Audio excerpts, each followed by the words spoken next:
When a woman you're interested in ignores you, it stings.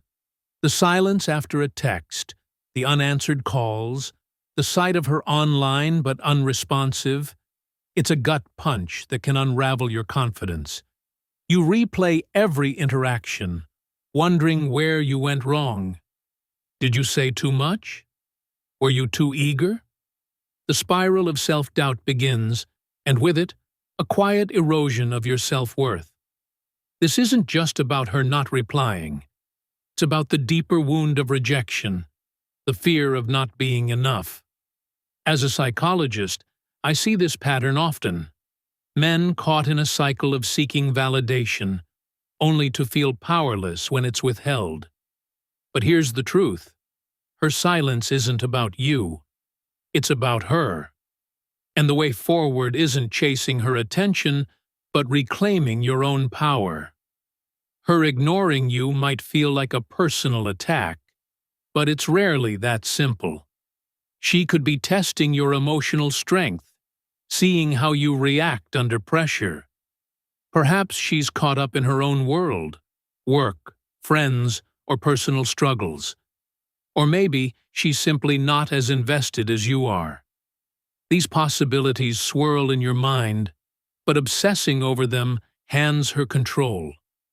You check your phone compulsively, each minute of silence amplifying your anxiety.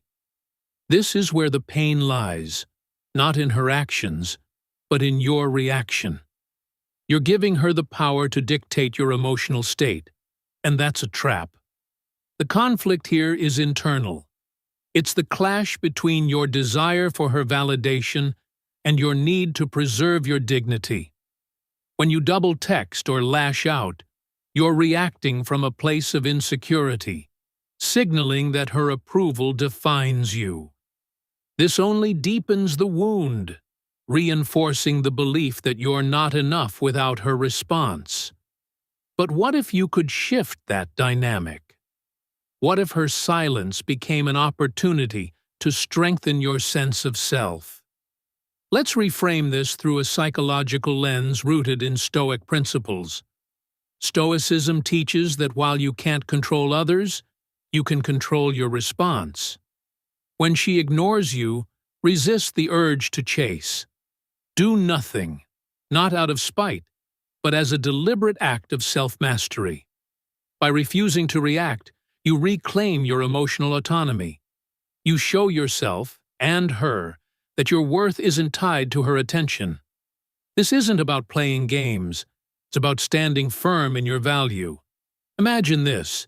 You've texted her, and she hasn't replied. The old you might panic, send in another message to fill the void. Instead, pause. Redirect that energy inward. Hit the gym, pour yourself into a project, or spend time with people who affirm your worth. By focusing on your growth, you weaken the grip of her silence. You're no longer a man waiting for a reply. You're a man building his life. This shift doesn't just protect your emotional health, it makes you magnetic. People are drawn to those who radiate self-assurance, who don't crumble under rejection. Now, consider the deeper psychological mechanism at play. Attachment.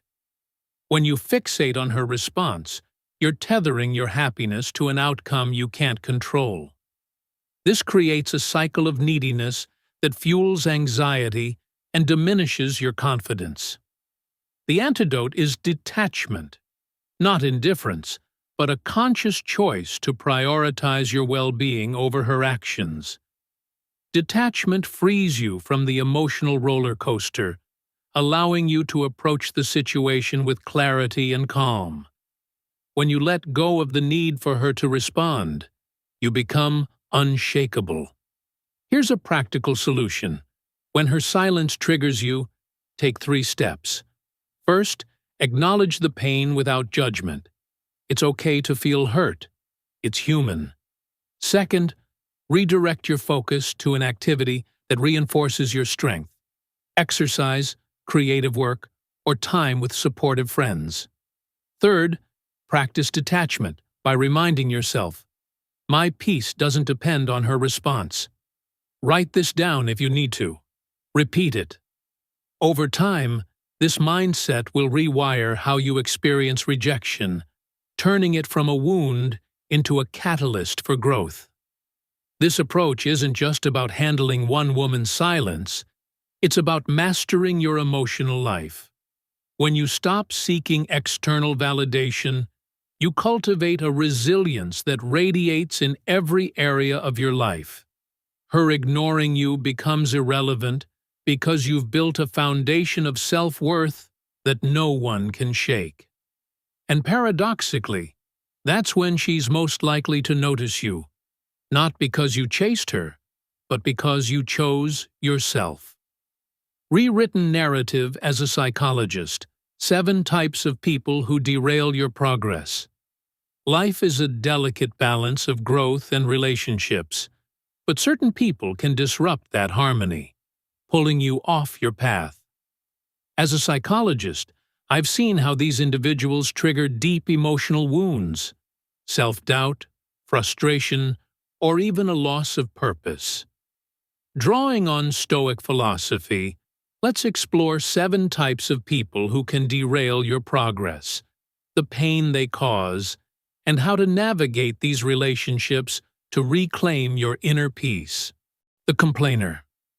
Their constant negativity is like a slow poison, seeping into your psyche. You want to stay positive, but their endless grievances about work, life, or even the weather drain your energy.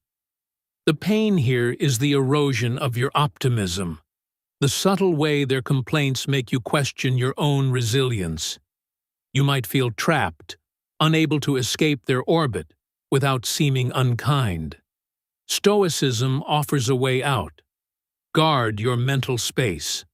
Limit exposure where possible, or mentally detach during their rants, seeing their words as temporary noise. Redirect conversations to solutions. As Marcus Aurelius advises, you have power over your mind, not outside events. By focusing on what you can control, you preserve your emotional energy and stay anchored in your purpose. The drama magnet. These individuals thrive on chaos, pulling you into their crises like a vortex. Their conflicts feel contagious, and soon you're entangled in disputes that aren't yours. The wound is the loss of peace. You're a calm ship caught in their storm. The temptation is to fix their problems, but this only deepens your entanglement. Instead, practice reflective listening. Mirror their emotions without taking sides. If they say, "I'm furious with Tom," respond, "You're really upset about what Tom did."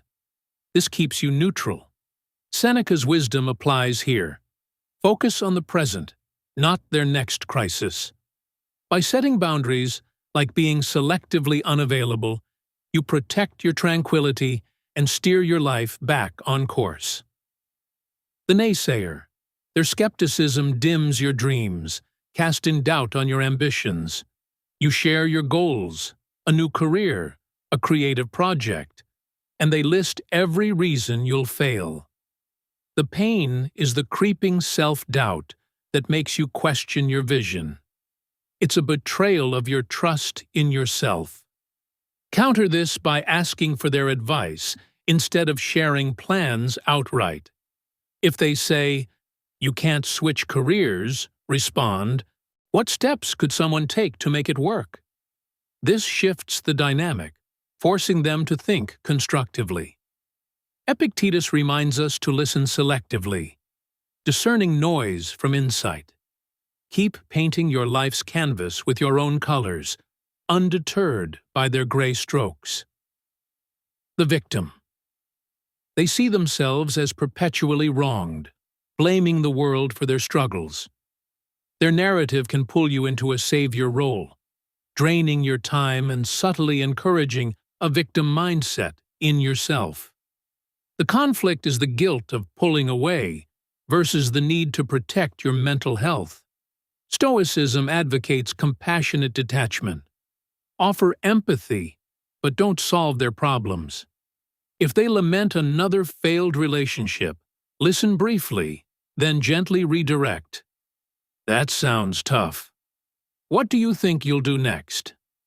Marcus Aurelius's advice, to be unlike those who harm you, means refusing to adopt their helplessness. Play your own chess game, moving forward with purpose. The toxic positivist. Their relentless optimism dismisses your struggles, making you feel unseen. When you're grieving a loss, their "just be happy" mantra invalidates your pain, creating a sense of isolation. The solution lies in embracing emotional granularity, naming and accepting your full range of feelings. If they say, "Focus on the positive," respond, "I'm grateful for what's good, but I'm also processing this pain." Seneca's balanced approach, acknowledging both duty and joy, helps you cultivate a garden that thrives on both sun and rain. By honoring your emotional complexity, you stay grounded in reality. The manipulator. They rewrite your life's script with subtle tactics, guilt, flattery, or deceit, steering you toward their goals. The pain is the loss of agency, the realization that your choices have been swayed. Counter this with fogging. Agree with any truth in their words, but hold firm. If they say, "You're so successful, pay for dinner," reply, "I've been fortunate, but let's split the bill." Set clear boundaries. Say a no calmly but firmly. Epictetus's wisdom, that you control your responses, empowers you to reclaim your narrative. Write your own story, guided by your values, not their agenda. The time vampire. They disrupt your life's rhythm, nibbling away at your time with trivial demands. The frustration is the loss of control over your priorities, leaving you fragmented and unfulfilled. Protect your symphony with the Pomodoro technique, carving out uninterrupted focus time. For social vampires, decline invitations simply, "Thanks, but I can't make it." Seneca's reminder that a well-lived life is long enough underscores the value of time. Conduct your life with intention, ensuring every moment aligns with your purpose. Solution. These relationships expose a universal truth. Your peace is yours to protect. Each type, complainer, drama magnet, naysayer, victim, toxic positivist, manipulator, time vampire, triggers emotional vulnerabilities, but they also offer a chance to grow. Practice self-awareness. Are you unintentionally playing one of these roles?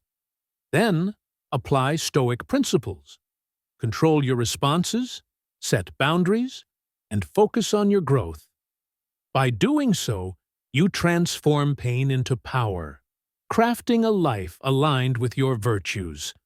Reflect on this. Who in your life lifts you up, and how can you surround yourself with more of them?